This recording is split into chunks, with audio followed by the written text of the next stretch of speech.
The title of the talk today is Before I Was Born. It's kind of an intriguing title, wasn't it? Did you see that? And didn't it kind of trigger things in your own mind? Before I was born. Something happened this week that triggered that idea for me.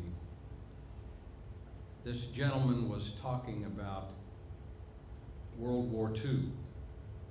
And he said, you know, I know everything about that war, and it took place before I was born. And that triggered it for me because I too was born after that war.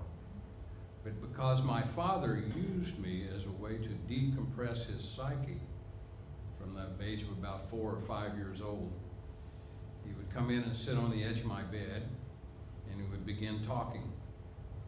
And he would tell me about what happened to him in his experience in World War II. And it wasn't an unpleasant experience because he didn't enter the conflict until the winter of 1944, and he was served in the service in the Navy until 1946, I believe, when it was finally released. And he went to the Pacific to be in the Philippines to help rebuild the Philippines after it had been recaptured. And so he was an electrician's mate, and so he had it pretty easy in a lot of ways. He didn't see much conflict.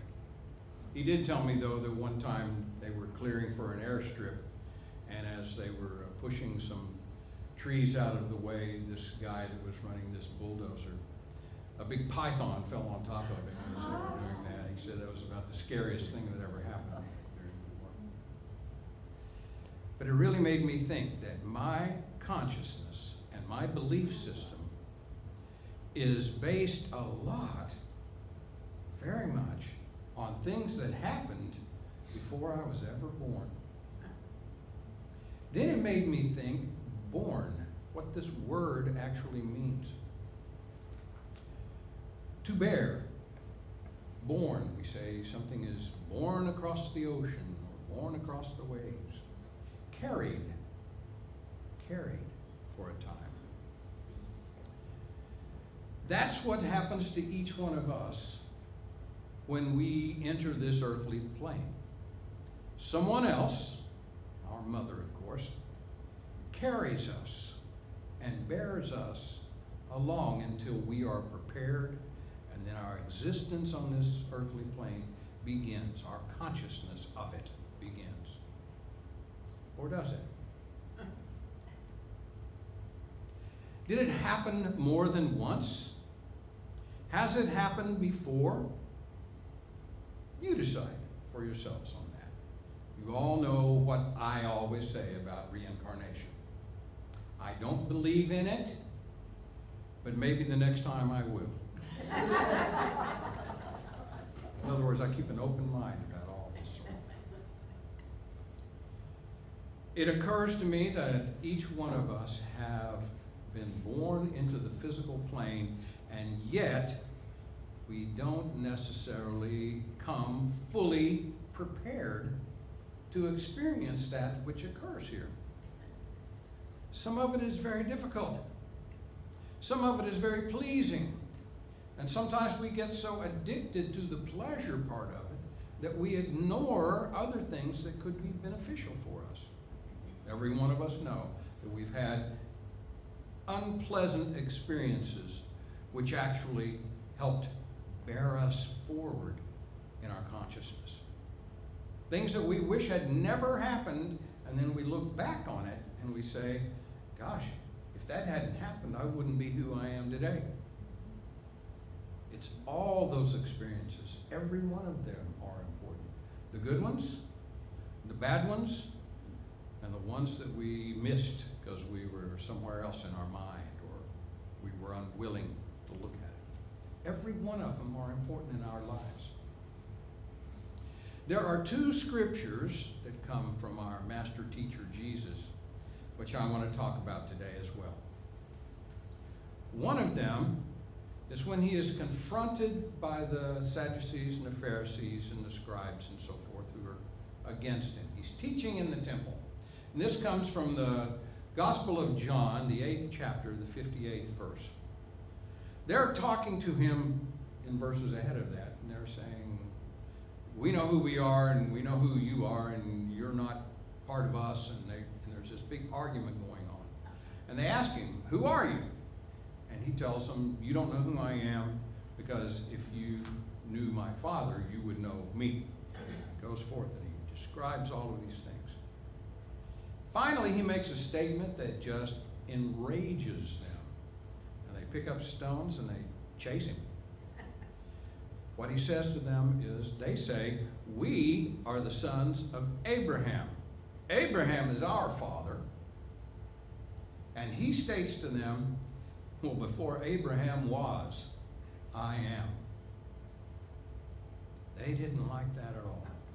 They didn't like it. Basically what he was saying is that I actually existed before Abraham was ever born.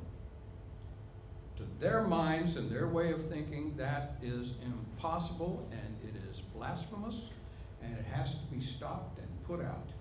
And so they get enraged and they start screaming at him, and they pick up stones. And the way the Bible states it is that he slipped out of their midst. He ran away. He ran away. They had stones and he took off at that point.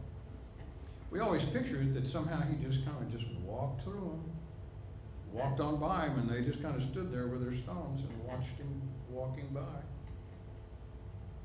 That's not human nature, is it? Where do you think you're going? That's human nature. He ran. He escaped from them. But he made his statement, and the statement stuck so firmly in the consciousness of the writer that he wrote this narrative down. Before Abraham was, I am. Now, he didn't say, before Abraham was born, I was. He states, I am. And there's a very important reason. Jesus, the personality of the human being, is not speaking in this sentence. It's the divine essence within. What in unity we call the Christ presence, which is making this statement. It's a spiritual statement which every one of us can make.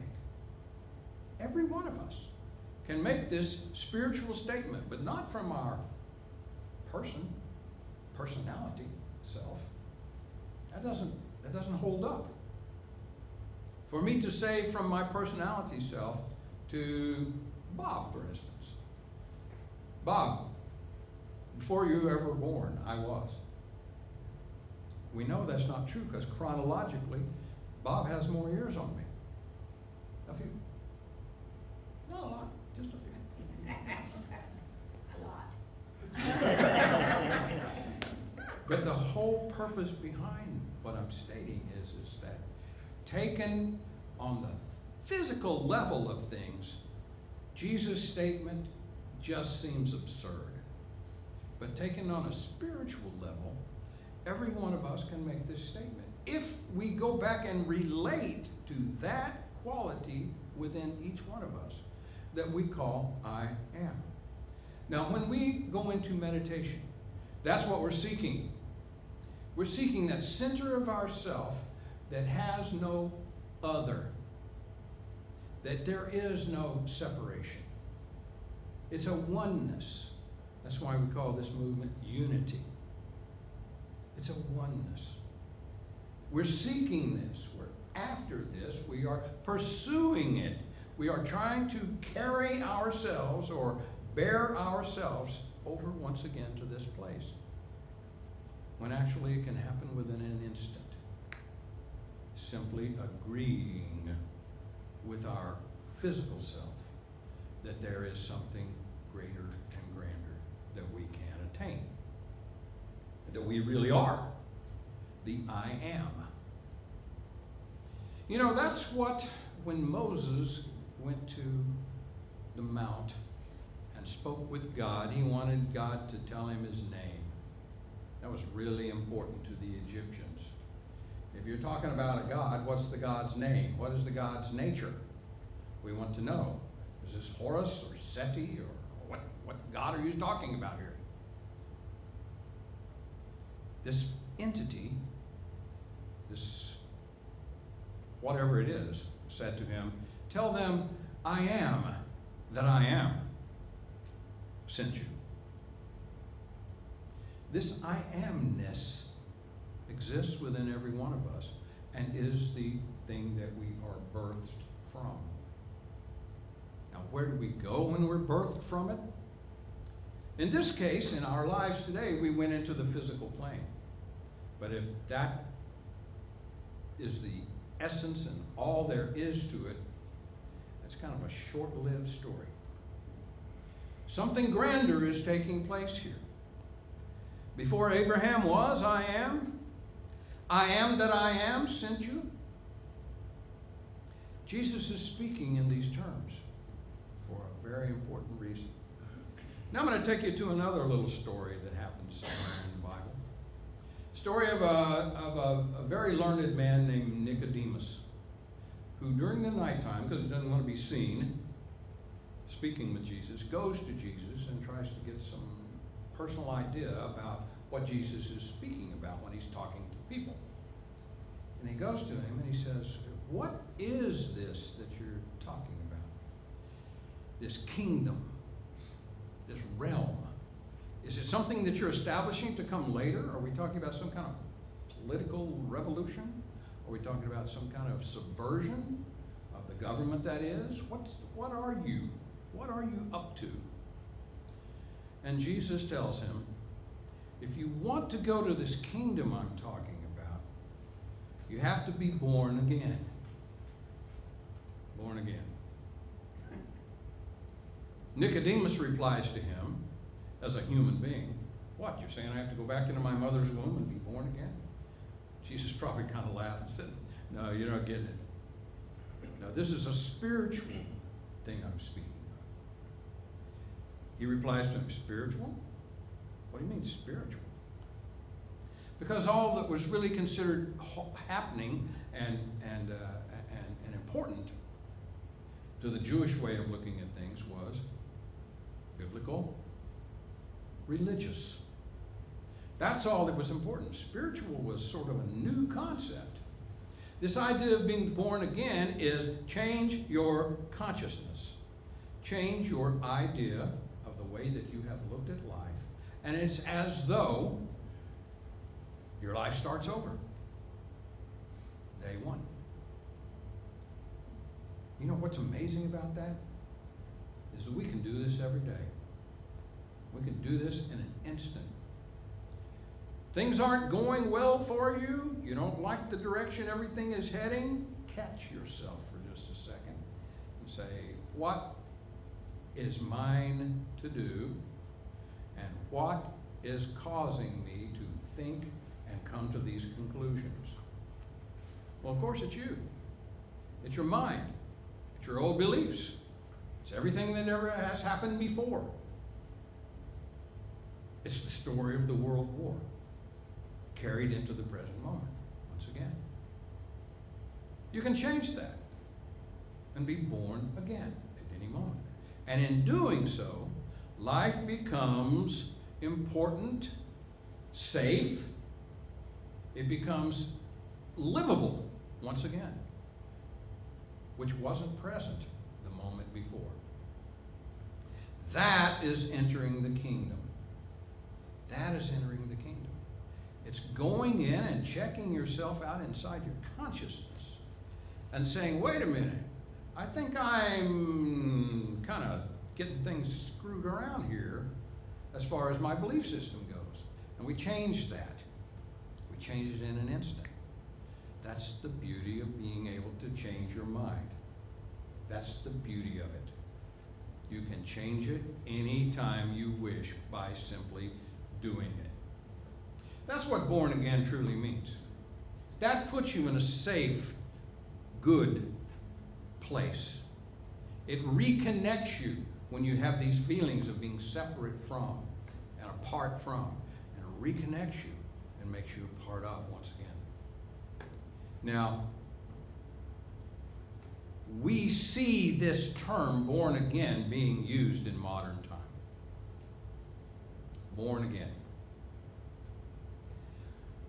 The ego loves to take phrases like this and remold them, always into a place of power, a place of rightness, and a place actually of full separation.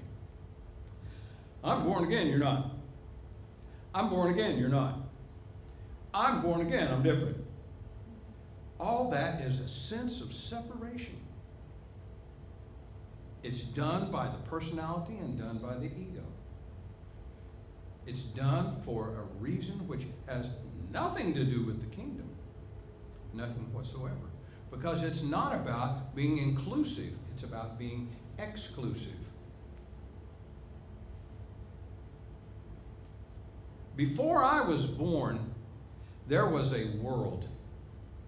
Before I was ever on this earth, there was a world that had gone on and on and on. It was a world of love. It was a world of confusion. It was a world of hate. The Nazis hating, all that was going on. It was a world of separation, and I was born into it, as were each and every one of us. But that does not mean that I am stuck in this continuity of confusion.